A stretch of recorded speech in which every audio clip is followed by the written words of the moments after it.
दिल छू लेने वाली कहानी। गर्मी की छुट्टियां शुरू होने वाली थी।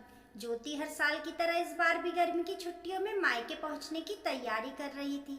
कभी सूटकेस सही करती तो कभी बैग्स। हर साल वह अपने बच्चों के साथ मायके में ही एक महीना बिताकर आती थी। जब तक बच्चों के स्कूल ना खुल जाए वह मायके में ही रहती थी। इस बार भी मायके जाने की तैयारी में लगी थी। ज्योति अपने बच्चों को आवाज देते हुए कहती है, अपनी अपनी जो भी चीज रखनी है बता दो, वरना फिर वहां पर पहुंचकर कहेंगे ये रह गया वो रह गया, समझे। तीनों बच्चे अपनी माँ की बात सुनकर कोई अपना लूडो तो कोई कैरम बोर्ड लेकर पहुंच जाता है अपनी माँ के पास।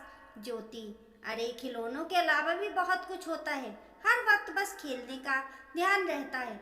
अपनी अपनी हॉलीडे होमवर्क की कॉपी, किताबें और सभी प्रोजेक्ट की फाइल लेकर आओ ताकि छुट्टियों में उसे भी कंप्लीट करवा सकूं। तीनों बच्चे माँ की बात सुनकर अपना अपना सामान लेने चले जाते हैं। तभी फोन की घंटी बजती है। ज्योति फोन उठाकर देखती है, उसके पति जीत का फोन था।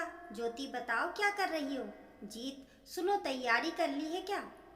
ज्योति, कर रही हूँ, क्यों, क्या हुआ। जीत, अभी दीदी का फोन आया था, वे इस बार गर्मी की छुट्टी बिताने अपने घर आ रही हैं। तुम तो हर साल जाती हो, इस बार उनके साथ बिता लो, उनका भी तो मायका है।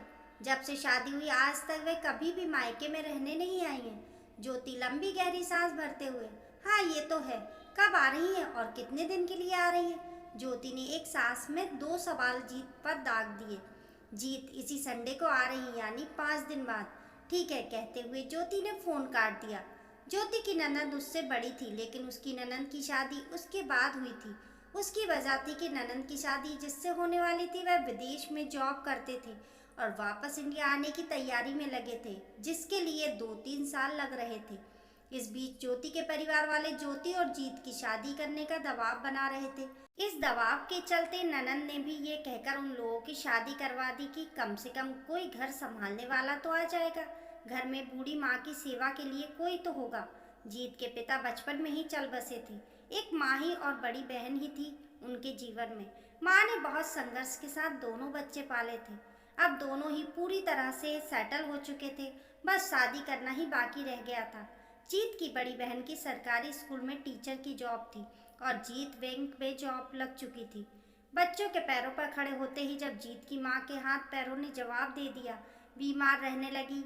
दोनों भाई बहन ही उनकी सेवा किया करते थे, इसलिए जीत की बड़ी बहन चाहती थी वह शादी होकर जाए, उससे पहले जीत की शादी हो जाए ताकि कोई तो हो जो घर संभाल सके। इन्हीं कारणों के चलते छोटा होने के बावजूद भी जीत और ज्योति की शादी पहले ही हो जाती है। ज्योति भी समझदारी से घर परिवार को संभाल लेती है। ज्योति की शादी 1 साल बाद ही उसकी सास का भी देहांत हो गया था। 2 साल बाद ही ज्योति की ननंद की भी शादी हो गई थी। ननंद की शादी के बाद अब वह बिल्कुल अकेली हो गई थी। घर में उसका बिल्कुल मन नहीं लगता था, इसलिए हर साल अपना मन बहलाने के लिए मायके भाग जाती थी। ज्योति की ननंद को शादी के बाद कभी लंबे समय के लिए मायके आने का वक्त नहीं मिला। अपने बड़े परिवार की बड़ी बहू होने की अपनी जिम्मेदारियों को उठा रही थी। इस बार आने का प्रोग्राम बनाया तो ज्योति ने भी यही सोचकर अपना प्लान बदल दिया कि चलो इस बार दीदी को भी मायके में रहने का सुख दिया जाए। संडे का दिन था। जीत सुबह जल्द उठकर एयरपोर्ट पर अपनी बहन को लेने के लिए निकल जाता है। इधर ज्योति उनके स्वागत में सब कुछ तैयार कर चुकी थी। ज्योति अपने तीनों बच्चों से कहती है, देखो बुआ जी आ रही हैं और सुनो, इस बार उनके साथ आपके 2 भाई बहन भी आ रहे हैं। अपने खिलौनों से उन्हें भी खेलने देना, कोई झगड़ा नहीं करेगा, ना किसी चीज को लेकर परेशान करेगा। बच्चे बोले, बुआ जी के साथ हमारे भाई बहन कहाँ से आए। ज्योति ने बोला, आ जाए तब देख लेना, आप जाओ यहाँ से, मुझे काम करने दो। तीनों बच्चे, बुआ जी आएंगे, हमें मेला भी घुमाएंगी। जीत को अपने काम के चलते कभी फुर्सत नहीं मिलती थी कि वह बच्चों को लेकर कहीं घुमाकर लाए, इसलिए वह हर बार बच्चों से यही कहता था, जब बुआ जी आए तब घूमने जाना। इसलिए बच्चों में खुशी का ठिकाना नहीं था कि अब हमें बुआ जी घुमाने ले जाएंगी।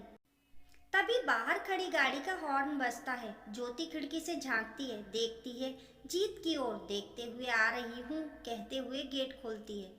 ज्योति की ननद गाड़ी से उतरती है, उनके साथ साथ 2 बच्चे भी उतरते हैं जिनकी उम्र 5-7 साल के बीच थी। ननद के आते ही ज्योति अंदर आकर ननंद के पैर छूकर अपने बच्चों से भी पैर छूने का इशारा करती है। तीनों बच्चे बुआ जी नमस्ते कहते हुए पैर छूने के लिए झुक जाते हैं। बच्चों को पैर छूता देख झट से जीत की बहन बैठ जाती है और तीनों को गले लगा लेती है। कितने समझदार हो गए हैं मेरे तीनों बच्चे। आप भी मामी जी से नमस्ते बोलो, अपने बच्चों की ओर देखते हुए ज्योति की ननंद कहती है। दोनों नमस्ते करते हैं, फिर सभी हॉल में पहुंच जाते हैं। सामान रखते हुए जीत सोफे पर बैठ जाता है। उसकी बहन भी अपना बैग एक साइड रखते हुए उसके पास ही बैठ जाती है। इधर ज्योति गर्मी के चलते पहले से ही लस्सी तैयार करके रखती है। उसे लेकर हॉल में प्रवेश करती है। लीजिए दीदी, लस्सी पी लीजिए, गर्मी की वजह से आप परेशान हो गई होंगी। ज्योति की ननंद बोलती है, नहीं ज्योति, मैं लस्सी नहीं पी सकती, मेरा गला बैठा हुआ है, असल में ठंडा गर्म हो गया है। कोई नहीं, मैं आपके लिए चाय बना लाती हूँ। ज्योति चाय बनाने चली जाती है। उसकी ननंद कमरे में नज़र दौड़ाते हुए, ज्योति, यहाँ पर एक बाबूजी और माँ की फ़ोटो लगी थी, वह कहाँ गई?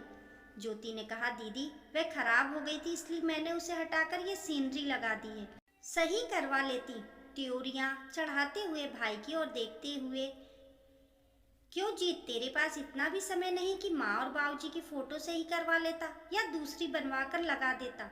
मोबाइल से ध्यान हटाते हुए जीत ने कहा, दीदी मेरे पास कहाँ टाइम है, इसीलिए तो मैं ज्योति को भी एक माह के लिए उसके मायके भेज देता हूँ, ताकि एक माह तो मैं सुकून से रह सकूँ। अच्छा, इसका मतलब मैं तुम लोगों को परेशान करने के लिए आ गई हूँ। तभी ज्योति चाय की ट्रे लेकर कमरे में प्रवेश करती है। अरे नहीं दीदी, आप कितने सालों बाद तो आई हैं, ऐसे कैसे आप कह रही हैं? ये तो बस यूं ही बेकार की बातें करते हैं। आपके आने से तो सच में मुझे बहुत खुशी हुई है। चाय हाथ में देते हुए ज्योति भी पास रखे सोफे पर बैठ जाती है। बच्चे बच्चों के साथ मस्त हो जाते हैं और ज्योति की ननंद चाय पीकर हाथ मुंह धोने चली जाती है। इधर जीत की ओर देखते हुए ज्योति कहती है, खाने में क्या बनाना है? सुनो दीदी, जब तक यहाँ रहे ध्यान रखना कि किसी भी खाने में लहसुन प्याज मत डालना, दीदी को पसंद नहीं है। ज्योति, बिना लहसुन प्याज के भला कोई सब्जी कैसे बन सकती है? जीत, अब तुम जानो, कहता हुआ वह भी खेल रहे बच्चों के पास चला जाता है। इधर ज्योति सोच विचार में लग जाती है कि मेरी भाभी भी लहसुन प्याज नहीं खाती हैं, मगर मेरे पहुंच जाने पर वह हम सबको वह सब बनाकर खिलाती हैं जो उसे खुद को पसंद नहीं है। लेकिन मैंने उनकी परेशानी को कभी नहीं समझा और हर सब्जी में प्याज डालने के लिए मजबूर किया, तो कभी प्याज के पकोड़े भी तलवाए थे।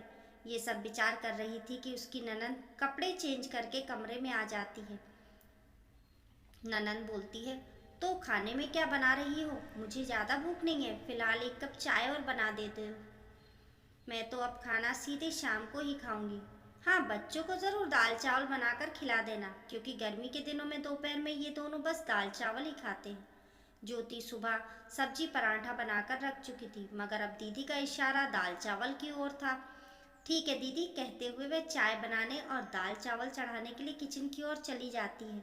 उमस भरी गर्मी, ऊपर से किचन का एडजस्ट फैन भी खराब हो गया था। ऐसे में किचन में काम करना मतलब खाने के साथ खुद को भी उबालना था। ज्योति पसीने पसीने हो चुकी थी। उसने अपनी ननंद के लिए चाय बनने रख दी और दूसरी ओर दाल चावल बनाने की तैयारी में लग जाती है। चाय बनाने के बाद वे जीत को आवाज़ देती है, सुनो जीत, हॉल से ही सुन रहा हूँ। ज्योति, आज ही किचन का एडजस्ट फैन सही हो जाना चाहिए, वरना ठीक ना होगा। करवा दूंगा, कहकर फिर से बच्चों के साथ मस्त हो जाता है।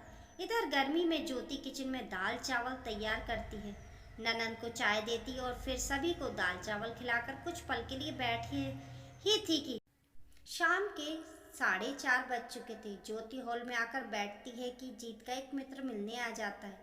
जब उसे पता चलता है दीदी आई हैं, तो वह उसके पास आकर बैठ जाता है। तीनों आपस में बातें करने लगते हैं। ज्योति, यार चाय ही बना लाओ। अब ज्योति को अंदर ही अंदर गुस्सा आने लगा है। गर्मी की वजह से एक तो वैसे ही हाल बेहाल हो रहा है, ऊपर से एक पल का आराम नहीं मिला आज तो। सोचते हुए तमतमाती हुई किचन में जाकर चाय बनाने लगती है। मन ही मन विचार करने लगती है कि मैं एक दिन में परेशान हो गई। अभी तो पूरा महीना पड़ा है, दीदी एक माह के लिए आई हैं, फिर इतने सालों बाद आने की वजह से उनसे मिलने वाले लोग भी आते जाते रहेंगे। दीदी के साथ साथ इन आने जाने वालों की अलग से आवभगत करनी होगी। इन सभी विचारों में वह इतनी खो गई कि चाय उफन कर बाहर की ओर निकल गई। तभी जीत की आवाज़ ने उसकी निंद्रा भंग की। ज्योति, चाय ला रही हूँ, कहते हुए चाय में चीनी डालकर चाय तैयार करके कपों में करती है। ज्योति चाय लेकर कमरे में आ गई। तीनों को चाय देते हुए कहती है, गर्मी से सर दर्द हो रहा है। जीत ज्योति की परेशानी समझ जाता है। कहता है, ऐसा करो तुम आराम करो, मैं शाम को बाहर से खाना मंगवा लूँगा। तभी ज्योति की ननद बीच में बोल पड़ती है, नहीं, ऐसी गर्मी में बाहर का खाना सेहत के लिए सही नहीं है। तुम ऐसा करो, आराम कर लो, और वैसे भी अभी कौन खाना खा रहा है, रात की रात में देखी जाएगी, मैं बना लूँगी। ज्योति, अरे नहीं दीदी, आप इतने सालों बाद तो आई हैं, खाना तो मैं ही बनाऊंगी, आप परेशान मत हो। कहते हुए वह एसी के ठीक सामने बैठ जाती है। तीनों आपस में पुरानी बातें करने लगते हैं। बचपन के किस्से कहानियों के बीच वह भूल जाते हैं। ज्योति के सर में दर्द हो रहा है। ज्योति सोफे पर ही तकिया लगाकर लेट जाती और आंख बंद कर सोचने लगती है कि मैं हर साल अपने मायके पहुंच जाती हूँ, और वह भी अपने तीनों बच्चों को लेकर। साथ में मेरी बहन भी आ जाती है अपने दोनों बच्चों के साथ। 10 लोगों का खाना पीना, सुबह का नाश्ता, शाम की सबकी अलग अलग फरमाइश रहती है। मगर मेरी भाभी ने आज तक उफ तक नहीं की। क्या उसे गर्मी नहीं लगती? हम सब जितने लोग होते हैं उतनी ही सभी की अलग अलग फरमाइशें होती हैं। भाभी हमेशा हंसते हुए बस यही कहती हैं, अभी बना कर देती हूँ। कभी चेहरे पर सिकन तक ना आने देती। ज्योति की भाभी कभी भी मायके नहीं जाती हैं।